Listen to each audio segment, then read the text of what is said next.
All right, guys, the last time we were working on number 24, I showed you how to find the scale factor.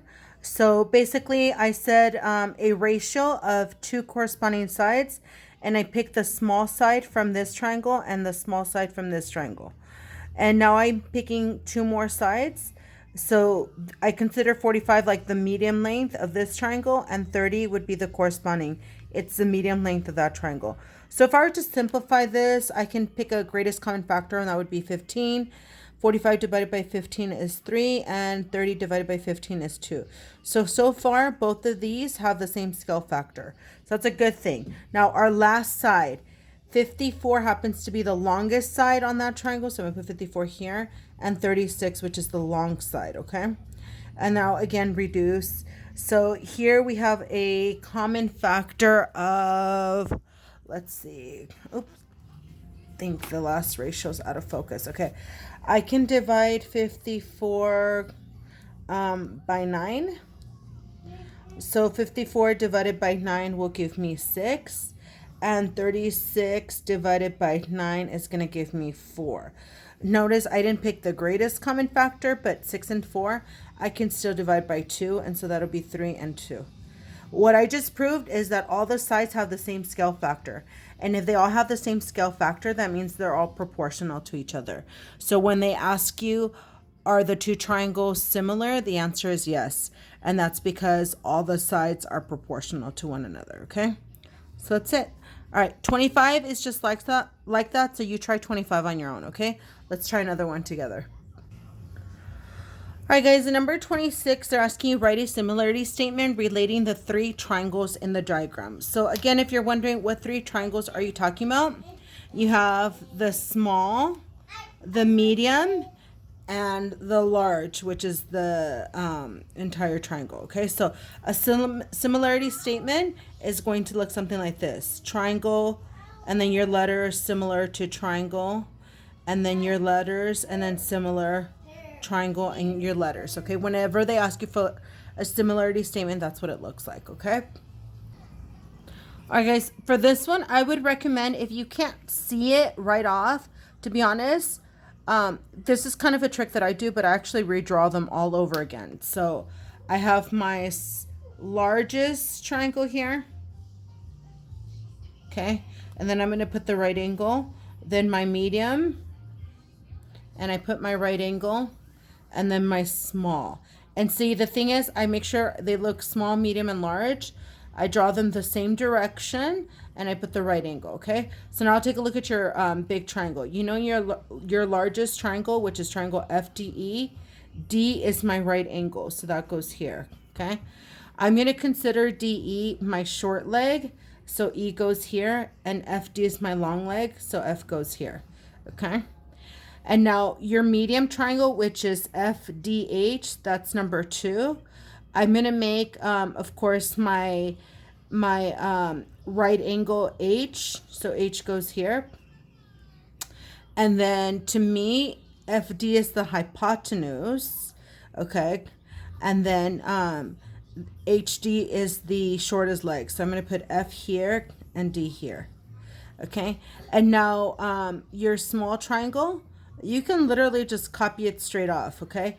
H is your right angle, D goes here, and E goes here, okay?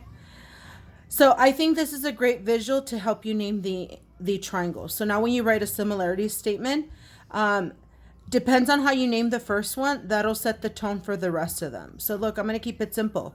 I'm going to go FDE. So FDE is going to be similar, just follow the same pattern. FHD, which is similar to DHE, okay? The way you write it matters, so remember the way you name the first one kind of sets the tone on how you name the other ones, okay? All right, so I did 26, 27 is just like that. Why don't you guys go ahead and try that one, okay? All right, guys, the next one I'm going to do with you is 35. This is the picture. And they're asking, let's see, this is given as well. Okay. In the figure below, the horizontal lines are parallel, and they're saying ML, KL, and KJ are equal to each other. What that means is they're all equal in measure. They all have the same measurement. So notice this was given and number 9. That means ML has a length of 9. Well, so is LK. And so will KJ. Okay, so they're all congruent to each other. And then they're telling you that AB measures 11. And now they're asking you to find AD. AD is this entire segment. Okay. So this theorem was pretty straightforward. This theorem basically just said write a proportion. So you can write a proportion. And to find AD, basically you're missing this side and this side. So BC and CD. So I would find those, okay? I don't want to assume that these, just because these are congruent, that these are going to be congruent, okay? I don't want to assume that. So because I don't want to assume that, I'm just going to show you proportions, okay? So here we go. 11 is AB, and what's proportional to AB is right across, which is 9. And then BC, I don't know, so I'm going to use that as X. So I'm going to put X there. And then what's proportional to X is 9. So if I cross multiply, I get 9X equals 99. And if I divide by 9, I get X equals 11. Okay, and then that's 11. Okay, and then I'm going to do the same thing and find CD, and I'm just going to put Y there. So here we go.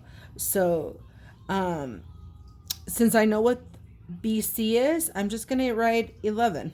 So BC is proportional to 9, and CD is proportional to 9. So if you notice, we have the exact same thing. Okay, so again, I'm going to cross multiply, divide by 9, and I get Y equals 11. Okay, and I did it by using proportion. So what that means is this is 11 as well. So now if I want to find AD, I just have to add all 3. So AD will be 33. Okay, now earlier I didn't want to assume that these were 11. I wanted to actually show you this, but it only makes sense that these were going to be congruent. Why? Because these 3 lines are parallel. That means the length between them should be the same. So if the length between them should be the same, then if it's if the length over here is 9, it would be 11 over here. Okay, because they're parallel to each other. All right, so 36 is the same, so why don't you try 36, and then we'll move on to the next one. All right, the next one that I'm going to be doing with you is number 38, and this is the information that's given. Remember, this is the scale that they're using, 15 centimeters to 120 feet. We're given that the drawing is 45 centimeters, and we want to know how big the actual building is in feet. So once again, I said a proportion. Guys, it's all about proportions. And remember, with proportions, you want to balance. So if I write 15 here, I can write 45 here. This is centimeters to centimeters. 15 and 120 go together. And so down here, I would write X because I don't know what that is. So, okay, once again, I just cross multiply and solve. And if I don't want to work with big numbers, I can simplify this. So 15 and 45 are divisible by 15. So 15 divided by 15 is 1.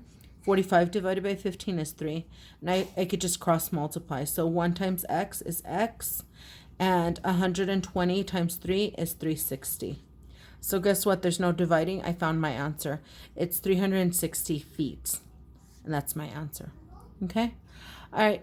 39 and 40 and even 41 are just like that. You can try one of those, okay?